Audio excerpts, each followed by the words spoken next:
So hey guys, welcome to your YouTube channel. तो finally हम लोग BMS फर्स्ट ईयर संस्कृत के एंड पे पहुंच गए हैं। आज हम लोग बात करने वाले हैं अन्वय लेखम तथा श्लोक व्याख्या के बारे में। अगर आप यूट्यूब पे देखें तो अन्वय लेखम पे जनरली आपको वीडियोस नहीं मिलेंगी, गिनती की 1-2 वीडियोस मिलेंगी BMS के लिए। बाकी अन्वय के ऊपर अगर आप वीडियोस देखेंगे तो क्लास 10, क्लास 12 और कॉम्पिटिटिव एग्जाम्स के लिए मिल जाती हैं, जिसमें फिल इन द ब्लैंक्स के फॉर्म में दिया होता है। फिल इन द ब्लैंक्स के फॉर्म में समझाया जाता है कि कैसे ब्लैंक्स को फिल करें।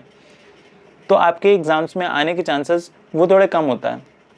Fill in the blanks form में आए ये थोड़ा कम होता है, आने को आ सकता है, लेकिन जनरली आता है कि कोई एक श्लोक दिया होगा और उसका कहा जाएगा कि इसका अन्वय लेखन करें या फिर श्लोक व्याख्या करें। तो श्लोक व्याख्या जब बोला जाएगा तो उसमें आपको अन्वय लिखना ही पड़ेगा। अन्वय लिखना पड़ेगा और शब्दार्थ लिखना पड़ेगा, भावार्थ लिखना पड़ेगा। अगर संधि आपको समझ में आ रही है, संधि लिखेंगे आप उसकी, और संदर्भ आपको पता है तो संदर्भ लिखेंगे, कहाँ से वो श्लोक निकला है, उसके रचयिता कौन है, तो ये सब आप लिखेंगे। तो देखते हैं कि अन्वय क्या होता है। अगर अन्वय की बात करते हैं तो अनु प्लस अय से बनता है। अगर एक श्लोक दिया हुआ है उसके अर्थ के अनुसार उसका सरल वाक्य बनाना ही अन्वय है। जैसे श्लोक के अंतर्गत लिखी बातों को क्रम से लिखना अन्वय। देखते हैं कि किस तरीके से इसका क्या मतलब है। जैसे पहला श्लोक हम लोगों ने लिया है, रागादि रोगान सत्तान शुक्तान अशेषकाय प्रस्थान निशान और शक्ति मोह रति ध्यान यपूर्व वैद्य नमस्तु तस्मै। तो ये मंगलाचरण है अष्टांग हृदयम का सबसे पहला मंगलाचरण। तो मंगलाचरण किसी भी ग्रंथ का बहुत इंपॉर्टेंट होता है। तो मंगलाचरण का हम लोग अब बनाएंगे अन्वय लेखन करेंगे हम लोग। जैसे ये हम लोग को दे रखा है श्लोक, अब इसका अन्वय किस तरीके से करते हैं वो हम लोग देखेंगे। उसके लिए सबसे पहले हम लोगों को जो भी श्लोक दिया हुआ है उसका मतलब समझ में आना चाहिए। जैसे रागादि रोगान, तो राग आदि रोगों को, सततान शुक्तान, ठीक है, सतान शुक्तान मतलब निरंतर मिलित, अशेषकाय प्रस्थान, इसका मतलब होता है कि जो संपूर्ण शरीर में व्याप्त रहे, जो संपूर्ण शरीर में हो। औसक्य मोह रति ध्यान, ठीक है, औसक्य मोह रति ध्यान तो मतलब उस उत्सुकता मोह आरति को उत्पन्न करने वाले, ठीक है। जज्ञान मतलब नष्ट करता है जो। यो अपूर्व मतलब उन पूर्व वैद्यों को। नमस्तु तस्मै मतलब नमस्कार करता हूँ। तो अब इसी को क्रम से लिखेंगे आप। हिंदी में अगर बोलेंगे तो इस तरीके से तो नहीं बोलेंगे, रागादि रोग निरंतर संकलन और संपूर्ण शरीर में व्याप्त और उत्सुकता मोह रति को उत्पन्न करने वाली, नष्ट उन अपूर्व वैद्य नमस्कार करता हूँ, इस तरीके से तो नहीं बोलेंगे। इसको आप लोग एक सेंटेंस में बनाएंगे, उसके बाद लिखेंगे, और उस सेंटेंस की संस्कृत को हम लोग अन्वय का नाम दे देंगे, ठीक है। इतना ही सिंपल है। चलिए देखते हैं कि किस तरीके से करते हैं। तो मतलब तो आपको पता चल गया। अब देखते हैं अन्वय या मतलब जिन्होंने, अशेषकाय प्रस्थान मतलब संपूर्ण शरीर में व्याप्त, और निरंतर संकलन मतलब मिलित, हमेशा मिले रहने वाले। औसक्य मोह रतिदान उत्सुकता मोह अरति को उत्पन्न करने वाले। अशेषान रागादि रोगान मतलब राग आदि रोग, जगान नष्ट करने वाले। तस्मै उन अपूर्व वैद्य, उन पूर्व वैद्यों को।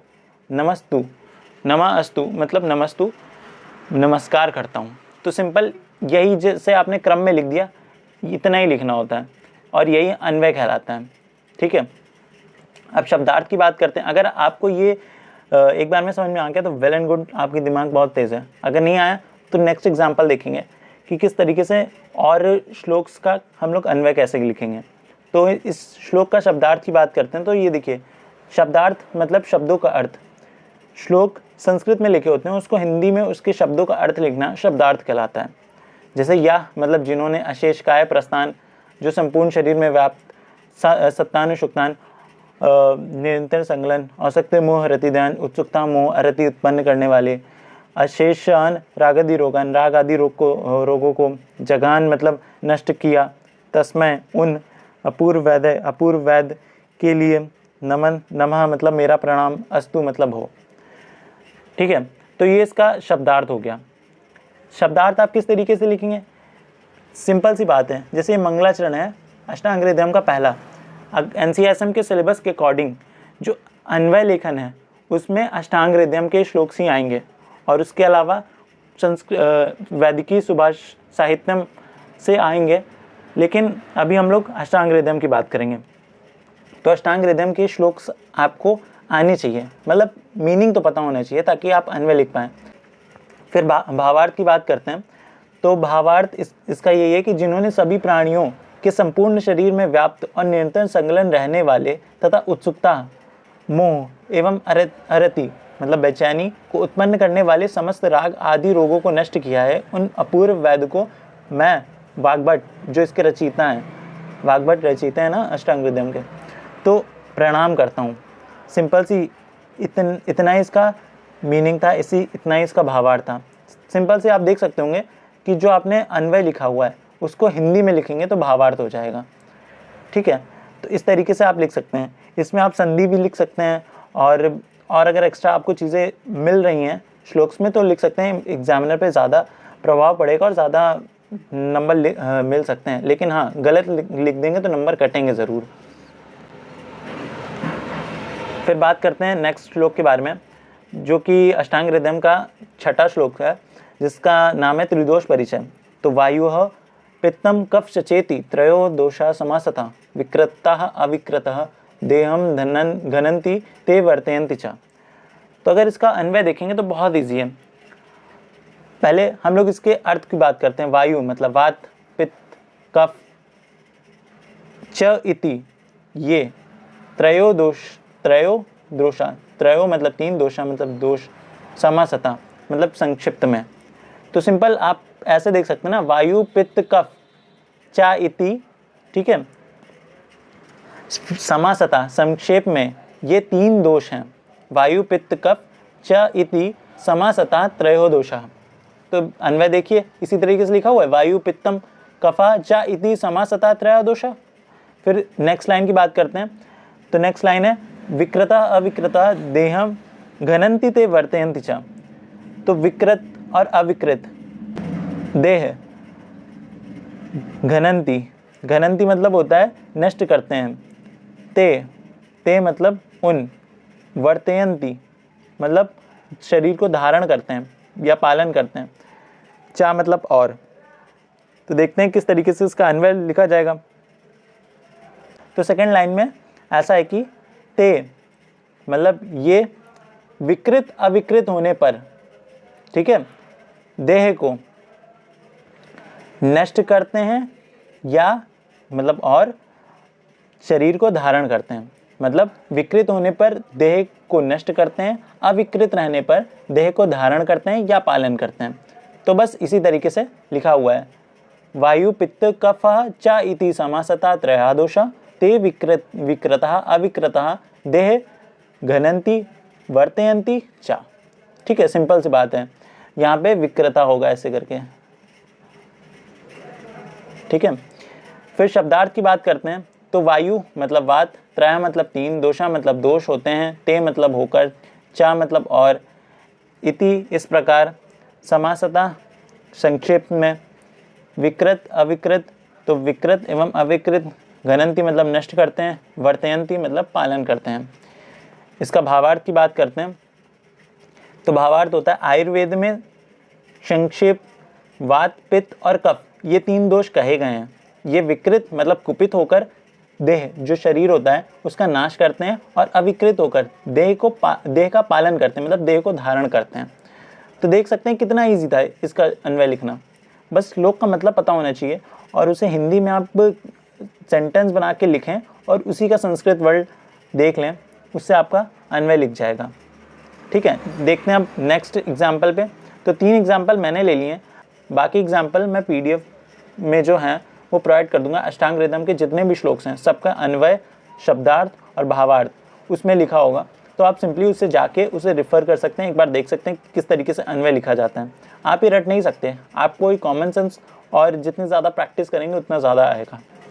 तो थर्ड वाला देखते हैं एग्जाम्पल। शरीरजानाम दोषाणाम क्रमेण परमौषधम बस्ती विरेको वमनम तथा तैल घृत मधु धैर्यम आत्मादि विज्ञानम मनोदोष औषधम परम। अब इसका देखते हैं। तो सिंपल अन्वय को आप मत देखिए, पहले आप देखिए कि इसका मतलब क्या है। इसका मतलब शरीरजा नाम मतलब शारीरिक, शारीरिक शरीरजा नाम, दोषाणाम दोष की, क्रमेण मतलब इस क्रम में, परम औषधम मतलब परम औषध हैं, ठीक है। बस्ती विरेको, बस्ती विरेचन वमन, ठीक है, बस्ती विरेचन वमन तथा तैल घृत और मधु, ठीक है। इसका मतलब तो आपको समझ में आ ही रहा है। धैर्यम आत्मादि विज्ञानम मतलब धी, धी मतलब बुद्धि, धैर्य मतलब धैर्य, धति, आत्मादि विज्ञान मतलब आत्मा का विज्ञान, आत्मा का ज्ञान, मनो औषधम परम मतलब मन की परम औषध है ये, ठीक है। अब इसका अन्वय लिखते हैं। शरीरजा नाम दोषाणाम परम औषधम क्रमेण मतलब शरीर के दोषों की परम औषध इस क्रम में है। बस्ती विरेकः वमन तैलम घृतम मधु, ठीक है। दिधैर्यम आत्मादि विज्ञानम, ठीक है। दिधैर्यम आत्मादि विज्ञानम मतलब बुद्धि, धैर्य और आत्मा का ज्ञान, परम मन मनोदोषो औषधम मतलब ये जो है ये परम मन के दोषों की औषध है, ठीक है। सिंपल इसका यही मतलब है। इसी तरीके से आप अन्वय बना देंगे। इसका अन्वय में आप इस तरीके से देख सकते हैं कि कुछ भी एक्स्ट्रा आपको ना तो ऐड करना है ना तो आपको निकालना है। जो भी ये श्लोक दिया हुआ है इसी का बस जम्बलिंग करना है। अब शब्दों को आगे पीछे करके अन्वय बनाना होता है, बट कौन सा शब्द पहले रखेंगे कौन सा शब्द बाद में रखेंगे ये आपके एक्सपीरियंस और थोड़ा सा कॉमन सेंस और आपकी नॉलेज पे डिपेंड करेगा। शब्द आपको श्लोक का मतलब आना चाहिए, बस उसके अलावा कुछ नहीं आना चाहिए, आपका अन्वय बन जाएगा। फिर शब्दार्थ की बात करते हैं तो शरीरजा नाम मतलब शारीरिक, दोषाणाम मतलब दोषों की, परम औषधम मतलब उत्तम औषध, क्रमेण मतलब क्रमशः, बस्ती मतलब बस्ती, विरेखा मतलब विरेचन, वमन मतलब वमन, तैलम मतलब तैल, घृतम मतलब घृत, मधु मतलब मधु, दिधैर्यम आत्मादि विज्ञानम मतलब धी बुद्धि, धैर्य धृति मतलब आत्मादि का विज्ञान, परम मनो औषधम मतलब मानसिक दोष की परम या उत्तम चिकित्सा है, ठीक है। अब इसमें भावार्थ की बात करते हैं तो शारीरिक दोषों की अर्थात वात पित्त एवं कफ की सर्वोत्तम संशोधित चिकित्सा क्रमशः तैलघृत मधु है। और उसके साथ साथ यहाँ पे आपने देखा होगा बस्ती विरेको वमन मतलब बस्ती विरेचन और वमन भी है, ठीक है। यहाँ पे लिख लीजिएगा आप, बस्ती विरेचन और वमन है तथा तैल घृत और मधु है। मानसिक दोषों रज एवं तम की सर्वोत्तम चिकित्सा बुद्धि, धैर्य और आत्मा आदि का ज्ञान है, ठीक है, आत्मा बोध। तो सिंपल ये इस तरीके से आप अन्वय लिख सकते हैं, शब्दार्थ लिख सकते हैं और भावार्थ लिख सकते हैं। इसमें कुछ संधि विच्छेद हो रहा हो तो संधि विच्छेद भी आप लिख सकते हैं, डिपेंडिंग ऑन कि कितना आपको आता है। गलत मत लिखिएगा, गलत लिखने पे आपके नंबर कट जाएंगे। भले ही सही लिखने पे नंबर मिले एक्स्ट्रा ना मिले, बट गलत लिखने में नंबर कट जाएंगे, इसलिए ध्यान से लिखिएगा। तो ये 3 हमने एग्जाम्पल्स देखे अन्वय लेखन के। तो इससे आपको एक आइडिया मिल गया होगा कि अन्वय किस तरीके से लिखते हैं, किस तरीके से समझ सकते हैं। बाकी रही बात अब इसके आगे की प्लेलिस्ट की, तो इसके आगे बची है पंचतंत्र की कहानियाँ। तो पंचतंत्र की कहानियों के नोट्स मैं डिस्क्रिप्शन बॉक्स में लिंक है उसमें प्रोवाइड कर दूंगा, जितने भी चैप्टर्स हैं सबके प्रोवाइड कर दूंगा, पंचतंत्र के भी प्रोवाइड कर दूंगा। तो वो आप एक बार पढ़ लीजिए, आपको समझ में आ जाएगी कि पंचतंत्र की कहानियाँ कैसे लिखनी होती हैं।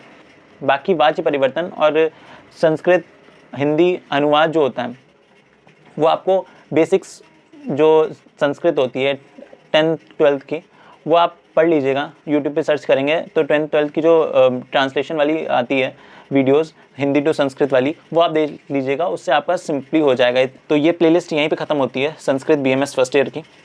अब मैं शुरू करने वाला हूँ आयुर्वेद का इतिहास, आयुर्वेद के इतिहास के प्लेलिस्ट। तो वो 20 नंबर का ही आता है, तो उसमें मैं ज़्यादा डिटेल में नहीं पढ़ाने वाला, मैं उतना पढ़ाऊँगा जिससे आपके 20 नंबर मिल जाए।